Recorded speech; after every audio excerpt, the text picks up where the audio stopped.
माझं नाव सुजाता. वय वर्ष 45. एका मध्यमवर्गीय कुटुंबात वाढलेली. संसाराच्या चौकटीत स्वतःला आनंदी ठेवणारी एक साधी स्त्री. आयुष्यात चढउतार खूप आले. पण 5 वर्षापूर्वी जेव्हा माझे पती अचानक शांतपणे जग सोडून गेले, तेव्हा माझं जगच विस्कटून गेलं होतं. त्या कठीण काळात माझी एकुलती एक मुलगी, रिया हीच माझी एकमेव आशा आणि जगण्याचं कारण बनली. मी तिला खूप लाडाने आणि संस्कार देऊन मोठं केलं. 6 महिन्यापूर्वीच मी रियाचं लग्न मोठ्या थाटामाटात रोहनसोबत लावून दिलं होतं. रोहन दिसायला अतिशय देखणा, उच्च शिक्षित आणि एका मोठ्या बहुराष्ट्रीय कंपनीत चांगल्या हुद्द्यावर काम करणारा मुलगा होता. बोलायला इतका गोड की पहिल्याच भेटीत तो कोणाचंही मन जिंकायचा. नात्यातल्या सगळ्यांनीच माझं कौतुक केलं होतं की सुजाता, तुला अगदी हिऱ्यासारखा जावळी मिळालाय. मलाही वाटायचं की पतीच्या जाण्यानंतर देव माझ्यावर प्रसन्न झाला आहे आणि माझ्या मुलीचं भविष्य आता सुरक्षित हातात आहे.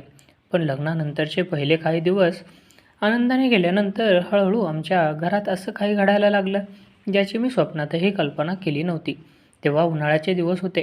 रियाच्या कंपनीने तिला आठवडाभराच्या ट्रेनिंगसाठी शहराबाहेर बंगळुरूला पाठवलं होतं. खरं तर रिया निघताना मीही माझ्या बहिणीकडे जायचा विचार करत होते. पण रोहननेच मला हट्ट करून थांबवलं. सासूबाई, तुम्ही कुठे जाताय? मी घरी एकटाच असणार आहे. रिया नाही आहे तर काय झालं? तुम्ही असाल तर मला घरासारखं वाटेल आणि तुमच्या हाताचं जेवण खाण्याची संधी मला पुन्हा कधी मिळणार? त्याचा तो भाबडा आणि आपुलकीचा चेहरा पाहून मी माझा जायचा बेत रद्द केला.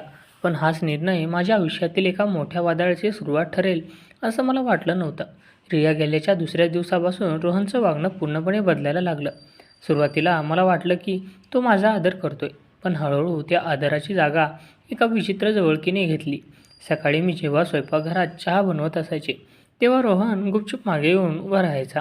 माझी नजर पडताच तो अचानक विचारायचा, सासूबाई, आज खूप छान दिसताय तुम्ही. या साडीचा रंग तुमच्यावर खूप खुलून दिसतोय. सुरुवातीला मला हे ऐकून थोडं अवघडल्यासारखं झालं. मी मनात म्हटलं, कदाचित तो सहज बोलत असेल किंवा मला जास्त विचार करायची सवय लागली आहे. मी हसून कडेला व्हायचे आणि विषय बदलायचे. पण त्याचा हा रोग फक्त कौतुकापुरता मर्यादित नव्हता. तो सतत माझ्या आसपास घुटमळायचा. मी हॉलमध्ये बसून टी व्ही पाहत असताना तो अगदी माझ्याजवळ येऊन बसायचा. बोलताना सहज स्पर्श करण्याचा प्रयत्न करायचा. त्याच्या बोलण्यातील तो नेहमीचा आदराचा सूर आता बदलला होता. त्याच्या नजरेत एक वेगळाच अस्वस्थ करणारा भाव मला स्पष्ट दिसायचा. मला प्रचंड भीती वाटू लागली होती. मी घरात एकटी असायचे, त्यामुळे माझं मन सारखं शंकेने व्याकुळ व्हायचं. हा नक्की काय करतोय? याला काय सिद्ध करायचं आहे? असे अनेक प्रश्न माझ्या डोक्यात फेर घरू लागले. पण दुसऱ्या क्षणी मला स्वतःचाच राग यायचा. तो माझ्या मुलासारखा आहे. माझ्या जावयाबद्दल मी असा घाणेरडा विचार कसा करू शकते? मी स्वतःच्याच मनाशी समजूत काढायचा प्रयत्न करायचे. पण ज्या गोष्टी उघड्या डोळ्यांनी दिसत होत्या त्या नाकारणं मला आता कठीण जात होतं. चौथ्या दिवशी तर घडलेल्या प्रसंगाने माझ्या पायाखालची जमीनच सरकली. रात्रीच्या जवळजवळ 12 वाजले होते. संपूर्ण भागात शांतता पसरली होती. मी माझ्या खोलीत बेडवर पडले होते, पण डोळ्यातून झोप गायब झाली होती. रोहनच्या त्या विचित्र वागण्यामुळे माझं मन आतून खचलं होतं. अचानक माझ्या खोलीच्या दरवाजावर हलकीशी थाप पडली. टक टक टक. यावेळी कोणाला काय काम असू शकतं? माझ्या काळजात धस्स झालं. मी घाबरतच उठले, साडीचा पदर नीट केला आणि सावकाश जाऊन दरवाजा उघडला. समोर रोहन उभा होता. त्याच्या हातात 2 ग्लास होते. त्याच्या अंगावर घरातील साधे कपडे होते आणि त्याच्या चेहऱ्यावर एक गूढ हसू होतं. रोहन, काय झालं? यावेळी तू जागे आहेस? सर्व काही ठीक आहे ना? मी घोगऱ्या आवाजात विचारलं. काही नाही सासूबाई, झोप येत नव्हती. विचार केला तुमच्याशी थोड्या गप्पा माराव्यात. असं म्हणत मी काही बोलण्याच्या आतच तो थेट माझ्या खोलीत आत आला. मी थक्क होऊन त्याच्याकडे पाहत राहिले. तो आत आला आणि त्याने मागे वळून माझ्या खोलीचा दरवाजा आतून बंद करायला सुरुवात केली. रोहन, हे काय करतोयस तू? दार कशाला बंद करतोयस? मी घाबरून आणि थोड्या मोठ्या आवाजात विचारलं. त्याने दार बंद केलं, मागे वळला आणि त्याच्या हातातील ग्लास टी पायावर ठेवला. तो सावकाश माझ्या दिशेने पाऊल टाकत पुढे आला. त्याच्या डोळ्यात एक विचित्र चमक होती. सासूबाई, अहो शांत व्हा. एवढं घाबरायला काय झालं? रात्रीच्या वेळी बाहेरचा आवाज नको म्हणून दार लावलं. घ्या हा ज्यूस प्या आणि शांत बसा. तो अगदी जवळ येत म्हणाला. त्याच्या आणि माझ्यामध्ये आता अवघ्या 2 पावलांचं अंतर उरलं होतं. माझं हृदय इतक्या जोरात धडधडत होतं की त्याचा आवाज मला स्वतःलाही ऐकू येत होता. मनात विचारांचं चक्र सुरू झालं. जर यावेळी बाहेर कोणा शेजाऱ्याने हे पाहिलं असतं किंवा रियाला याबद्दल काही कळलं असतं तर जग माझ्याबद्दल काय विचार करेल, एका सासू आणि जावाच्या नात्याला लोक काय नाव देतील. माझ्या अंगावर काटा आला. रोहनचा तो चेहरा, त्याची ती जवळीक साधण्याची पद्धत. मला कळून चुकलं होतं की या घरात काहीतरी अत्यंत चुकीचं आणि अनैतिक घडण्याच्या मार्गावर आहे. मी प्रचंड घाबरले होते, पण या परिस्थितीत स्वतःला सावरणं आणि शांत राहणं अत्यंत गरजेचं होतं. मी घशात आलेला वंडा गिळला आणि त्याच्या डोळ्यात डोळे घालून पाहण्याचा प्रयत्न केला. त्या रात्री रोहन जेव्हा माझ्या अगदी जवळ येऊन उभा राहिला, तेव्हा माझा श्वास काही क्षणासाठी रोखला गेला होता. माझ्या खोलीत पसरलेली ती भयान शांतता आणि रोहनचा तो गूढ चेहरा. मला वाटलं होतं की तिथून पळून जावं की जोरात ओरडावं, पण मी स्वतःला कसं तरी सावरलं. मी मागे सरकले आणि कठोर आवाजात म्हणाले, रोहन, रात्रीचे 12 वाजले आहेत. यावेळी गप्पा मारण्याची योग्य वेळ नाही. तू तुझ्या खोलीत जा. मला झोपायचं आहे. माझा तो रोखठोक अवतार पाहून बहुधा तो थोडा दचकला. त्याच्या चेहऱ्यावरचे भाव काही क्षणांसाठी बदलले. ठीक आहे सासूबाई, तुम्ही एवढ्या चिडला कशाला? मी तर फक्त सहज आलो होतो, असं म्हणत तो हसला आणि ग्लास घेऊन बाहेर निघून गेला. तो गेला खरा, पण त्या रात्री मला एकच सेकंदही झोप लागली नाही. मी रात्रभर विचारांच्या चक्रात अडकून राहिले होते. दुसऱ्या दिवशी सकाळपासून रोहनने वागणं आणखीनच अस्वस्थ करणारं झालं होतं. माझा तो थेट माझ्या आवडीनिवडींमध्ये रस दाखवायला लागला होता. मी हॉलमध्ये बसले असताना तो बाजारातून माझ्या आवडीची मिठाई आणि साडी घेऊन आला. सासूबाई, हे बघा तुमच्यासाठी. तो साडीचा बॉक्स माझ्या हातात टेकवत म्हणाला. मी थक्क होऊन त्याच्याकडे पाहिलं. रोहन, या सगळ्याची काय गरज आहे? आणि तू माझ्यासाठी साडी कशाला आणलीस? तो माझ्या शेजारी सोफ्यावर अगदी खेटून बसला आणि माझ्या डोळ्यात पाहत म्हणाला, का नाही आणणार? रियापेक्षा तुम्ही मला जास्त समजून घेता. तिच्याशी लग्न झाल्यापासून मला जाणवतंय की या घरात माझी खरी काळजी घेणारं, मला समजून घेणारा एकच माणूस आहे आणि त्या तुम्ही आहात.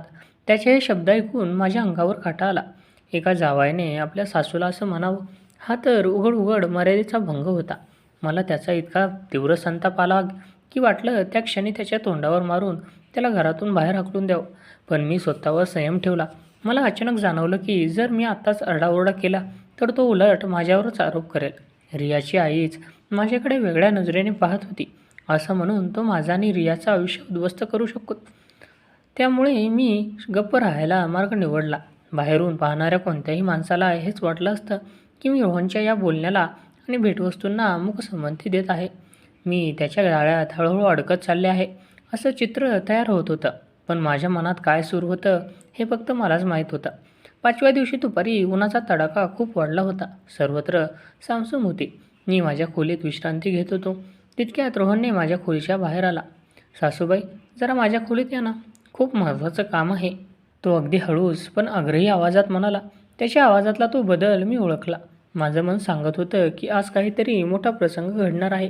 मी उठले, माझी साडी नीट केली आणि धडधडत्या हृदयाने त्याच्या खोलीच्या दिशेने पाऊल टाकलं. मी त्याच्या खोलीत पाऊल ठेवलं आणि रोहनने लगेच मागून खोलीचा मुख्य दरवाजा बंद करून घेतला. त्याने खिडक्यांचे पडदेही फाडले होते, ज्यामुळे संपूर्ण खोलीत अंधारसर आणि गूढ वातावरण तयार झालं होतं. रोहन, हे काय चाललंय?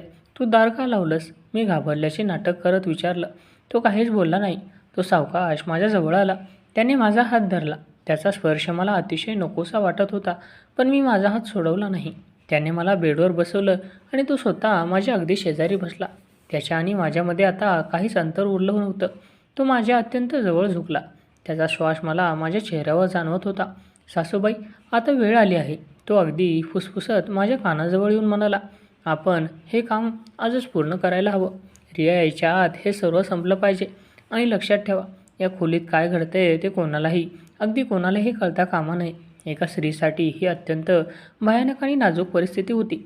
कोणालाही वाटलं असतं की एका सासू आणि जावयामध्ये जे अनैतिक, जे समाजाच्या नजरेत पाप मानलं जातं, तेच आता या बंद खोलीत घडणार आहे. रोहनने माझ्या खांद्यावरून हात सरकवला आणि माझ्या कपाटाकडे वळाला. त्याने कपाटाच्या खालच्या ड्रॉवरमधून एक छोटी काळी बॅग बाहेर काढली. माझं हृदय छातीतून बाहेर येईल इतक्या वेगाने धडधडत होतं. रोहन ती काळी बॅग हातात धरून पुन्हा माझ्या अगदी जवळ येऊन बसला. त्याच्या चेहऱ्यावर एक क्रूर आणि विकृत हास्य होतं. तो आता काय करणार होता? या बंद खोलीचं रहस्य काय होतं? रोहनने जेव्हा ती काळी बॅग हातात घेतली आणि माझ्या तो अगदी जवळ येऊन बसला, तेव्हा माझ्या अंगातून भीतीचा एक थंड लाट पसरली. पण मी स्वतःला शांत ठेवलं. मला पाहायचं होतं की हा माणूस नक्की किती खालच्या थराला जाऊ शकतो. रोहनने ती बॅग उघडली, पण त्या बॅगेतून जे बाहेर आलं ते पाहून कोणाचीही मती गुंग झाली असती. त्या काळ्या बॅगेत कोणत्याही अक्षरपाही गोष्ट नव्हती, तर त्यात काही कायदेशीर कागदपत्र, बॉन्ड्स पेपर आणि एक छोटा लॅपटॉप होता. रोहनच्या चेहऱ्यावरचं ते गोड, निष्पाप दिसणारं हास्य आता पूर्णपणे गायब झालं होतं. तिथं आता एक अट्टल, कपटी आणि क्रूर माणसाचा चेहरा दिसत होता. तो माझ्या अगदी जवळ आला आणि त्याच्या आवाजात तो खोटा आदर एका क्षणात नाहीसा झाला. "सासूबाई, आता नाटक बंद करा." रोहन अतिशय थंड आणि धाकधूक वाढवणाऱ्या आवाजात म्हणाला. "तुम्हाला वाटत होतं ना की मी तुमच्या प्रेमात पडलोय, तुमच्या आसपास घुटमळतोय. अहो, मला तुमच्यात अजिबात रस नाही आहे. माझा डोळा आहे तो तुमच्या या भव्य बंगल्यावर आणि तुमच्या नावावर असलेल्या 50 कोटींच्या प्रॉपर्टीवर." त्याचे हे शब्द ऐकून माझ्या तळपायाची आग मस्तकात गेली, पण माझ्या डोक्यातल्या सर्व शंकाचे दुवे आता जोडले जात होते. रोहन पुढे म्हणाला, "तुमच्या नवऱ्याने मरण्यापूर्वी ही सर्व संपत्ती तुमच्या नावे केली. रियाला वाटतं मी तिच्यावर खूप प्रेम करतो, पण मी तिच्याशी लग्नच मुळात तुमच्या या संपत्तीसाठी केलं होतं. गेल्या काही दिवसांपासून मी तुमच्याशी जे काही वागत होतो, ते फक्त तुम्हाला मानसिकदृष्ट्या कमकुवत काढण्यासाठी होतं. मी तुमच्या खोलीत आलो, तुमच्या जवळ आलो, तुम्हाला भेटवस्तू दिल्या. हे सगळं एक जाळं होतं. नेमकं हेच प्रेक्षकांना वाटत होतं की आमच्यात काहीतरी अनैतिक किंवा चुकीचा संबंध निर्माण होत आहेत. पण खरं नाटक तर वेगळंच होतं. तो माझ्याशी शारीरिक किंवा नैतिकदृष्ट्या नव्हे, तर इमोशनल ब्लॅकमेलिंग आणि पैशाच्या फसवणुकीचा खेळ खेळत होता." त्याने ते बॉन्ड पेपर्स माझ्या तोंडासमोर फेकले आणि माझ्या हातात एक पेन कोंबला. "चला, शांतपणे या सर्व कागदपत्रावर सह्या करा. या प्रॉपर्टीचे सगळे हक्क माझ्या नावे ट्रान्सफर करा आणि तुमच्या इन्शुरन्सही माझ्या नावावर करा." रोहन डफरला आणि मी जरा सह्या करायला नकार दिला तर मी त्याच्या डोळ्यात डोळे घालून ठामपणे विचारलं. रोहन मोठ्याने हसला. तो हसू इतकं विकृत होतं की मला त्याची वीट आली. "नकार द्याल? सासूबाई, जरा विचार करा. मी काय करेन माहीत आहे. मी या घरचे, गल्लीतले लोक आणि स्वतः रियाला सांगेन की तुमचा आणि माझा अफेअर सुरू आहे. मी असा बनाव करेन की तुम्हीच मला जाळ्यात ओढण्याचा प्रयत्न करत होता. विचार करा, जेव्हा रियाला हे सगळं कळेल, तेव्हा ती कोणावर विश्वास ठेवेल? तिच्या तरुण नवऱ्यावर की तिच्या या वाह्यात गेलेल्या आईवर? समाजात तुमची काय इज्जत राहील? लोक तुमच्यावर थुंकतील." तो मला स्त्री सन्मानाचा आणि समाजाच्या भीतीची धमकी देत होता. त्याला वाटलं होतं की एक मध्यमवर्गीय विधवा स्त्री समाजाच्या आणि स्वतःच्या मुलीच्या नजरेत बदनाम होण्याच्या भीतीने गप्प बसेल, रडेल आणि निमूटपणे सर्व कागदपत्रांवर सह्या करून देईल. "तुला काय वाटतं, मी तुझ्या या धमक्यांना घाबरेन?" मी संतापाने म्हणाले. "घाबरावंच लागेल." रोहनने माझा हात आवळला. "रिया उद्या सकाळी येणार आहे. त्याआधी या सह्या झाल्या पाहिजेत. नाहीतर मी तुमचं आयुष्य असं उद्ध्वस्त करेन की तुम्हाला तोंड दाखवायला जागा उरणार नाही." रोहनच्या चेहऱ्यावरचा विजय आणि घमंड स्पष्ट दिसत होता. त्याला वाटत होतं की त्याने मला पूर्णपणे आपल्या जाळ्यात पकडलं आहे आणि त्याचा हा कट यशस्वी झाला आहे. पण त्याला हे माहीत नव्हतं की ज्या सासूने तो अबला आणि असहाय्य समजत होता, ती त्याच्यापेक्षा 4 पावलं पुढे होती. माझ्या चेहऱ्यावरचा घाबरलेला भाव हळूहळू गायब झाला आणि मी त्याच्याकडे पाहून एक रहस्यमय हसले. मी जेव्हा त्याला धमकीचं उत्तर न देता अचानक शांतपणे हसले, तेव्हा रोहनच्या चेहऱ्यावरचा आत्मविश्वास ढळला. त्याच्या कपाळावर आड्या पडल्या. "काय झालं? हसायला काय झालं तुम्हाला? सह्या करा शांतपणे, नाहीतर परिणाम वाईट होतील." रोहन गुरगुरला. मी अत्यंत शांत आवाजात म्हणाले, "रोहन, तुला काय वाटलं? तू रचलेला हा खेळ मला समजला नव्हता. अरे, ज्या मुलीला मी लहानाची मोठी केलं, तिच्या नवऱ्याच्या नजरेत काय चाललं हे ओळखायला मला एका मिनिटाचाही वेळ लागला नव्हता." मी थोडे मागे सरकले आणि माझ्या साडीच्या पदराने बोट दाखवलं. तिथे माझ्या साडीच्या डिझाईनमध्ये एक अगदी सूक्ष्म आणि छोटा हिडन कॅमेरा लपवलेला होता. त्यास लाल दिवा मंदपणे लुकलुकत होता. "हे काय आहे?" रोहनचा आवाज अगदी चाचरला. "हे तुझ्या अक्कल हुशारीचं उत्तर आहे रोहन." मी ठामपणे म्हणाले. "तुला वाटत होतं की मी तुझ्या धमक्यांना घाबरेन. तुझ्या त्या गोड बोलण्यावर आणि विचित्र वागण्यावर मला पहिल्या महिन्यापासूनच संशय होता. तू मध्यरात्री माझ्या खोलीत आलास, तिथूनच मी सतर्क झाले होते. तू माझ्या जवळ येऊन ज्या धमक्या दिल्या, जो संपत्ती हडपण्याचा कट रचलास आणि मला बदनाम करण्याची जी धमकी दिलीस, ते सगळं अगदी तुझा प्रत्येक शब्द आणि तुझा विकृत चेहरा या कॅमेऱ्यात रेकॉर्ड झाला आहे." रोहनच्या पायाखालची जमीनच सरकली. त्याचा चेहरा पांढरा फटक पडला. त्याने चपटाळून माझ्या हातातून तो कॅमेरा आणि लॅपटॉप हिसकावून घेण्याचा प्रयत्न केला. "दे, मला दे. मी तुला जिवंत सोडणार नाही." तो माझ्या अंगावर धावून आला, पण तो माझ्यापर्यंत पोहोचणार तितक्यात आमच्या खोलीचा मुख्य दरवाजा जोरात उघडला गेला. समोर पोलीस इन्स्पेक्टर आणि त्यांच्या सोबती माझी मुलगी रिया उभी होती. रियाच्या डोळ्यातून अश्रू वाहत होते, पण तिच्या चेहऱ्यावर रोहनबद्दल तीव्र संताप आणि तिरस्कार स्पष्ट दिसत होता. रोहन हे दृश्य पाहून जागीच थिजला. "रिया, तू तू तर उद्या येणार होतीस ना?" रोहन अडखळत म्हणाला. रिया पुढे आली आणि तिने सणसणीत एक थप्पड रोहनच्या तोंडावर मारली. तुला वाटलं की तू माझ्या आईला ब्लॅकमेल करशील आणि मला काहीच कळणार नाही. आईने मला 2 दिवसांपूर्वीच या सर्व प्रकारांबद्दल सांगून शहरात परत बोलवलं होतं. मी घराबाहेर पोलिसांसोबत उभी राहून तुझ्या तोंडातून निघालेला प्रत्येक निशब्द लाईव्ह व्हिडिओमध्ये फीडद्वारे पाहत होते. खरं तर रोहनने मला जेव्हा पहिल्यांदा धमकवण्याचा प्रयत्न केला होता तेव्हाच मी रियाशी संपर्क साधला होता. रियाचा तिच्या नवऱ्यावर सुरुवातीला विश्वास बसत नव्हता, पण मी तिला शांत राहून सत्य स्वतःच्या डोळ्यांनी पाहायला सांगितलं. मी माझ्या साडीला वायरस हिडन कॅमेरा लावला होता, ज्याचं थेट शूट पोलिसांच्या मोबाईलवर आणि रियाच्या फोनवर सुरू होतं. पोलीस इन्स्पेक्टर पुढे आले आणि त्यांनी रोहनच्या कॉलरला पकडलं. श्रीमंत घराण्यातील मुलींशी लग्न करायचं, त्यांच्या सासूसाऱ्यांना धमकवून संपत्ती हडप करायची आणि ब्लॅकमेल करायचा. हाच तुझा जुना धंदा दिसतोय. चला आता ठाण्यात, तिथे तुझा सगळा माज उतरवतो. पोलिसांनी रोहनच्या हातात कडकड्या बेड्या ठोकल्या. रोहन पोलिसांच्या पाय धरून गयावया करू लागला. मला माफ करा सासूबाई, रिया मला वाचव. माझ्याकडून चूक झाली, पण आता वेळ निघून गेली होती. पोलिसांनी त्याला गाडीत डांबलं आणि घेऊन गेले. घर पुन्हा एकदा शांत झालं होतं. रिया माझ्या मिठीत शिरून धायत मोकळून रडू लागली. आई, मला माफ कर. मी अशा चुकीच्या माणसावर विश्वास ठेवला. तुझ्या या वेळी धैर्य दाखवलं नसतेस तर आपलं आयुष्य उद्ध्वस्त झालं असतं. मी तिच्या डोक्यावरून हात फिरवला आणि म्हणाले, बाळा, संकट आल्यावर घाबरून जाणं किंवा गप्प बसणं हा त्यावरचा उपाय नसतो. परिस्थिती कितीही कठीण असली तरी बुद्धी आणि संयम ठेवला की वाईट माणसाचा पराभव होतोच. सुरुवातीला ज्या लोकांना, ज्या प्रेक्षकांना वाटत होतं की या बंदराकडं काय अनैतिक, आक्षेपार्ह किंवा चुकीचं घडत आहे, त्यांनी आता या सत्याची प्रचिती आली होती. मी कुठल्याही अनैतिक संबंधाचं जाळं नव्हतं, तर एका कपटी जावयाच्या पैशांचा कट होता, ज्याचा एका हुशार आणि स्वाभिमानी सासूने पूर्णपणे पर्दाफाश केला होता. सत्याचा विजय झाला होता आणि एका आईने आपल्या चातुर्याच्या बळावर स्वतःचा सन्मान आणि आपल्या मुलीचं भविष्य सुरक्षित केलं होतं.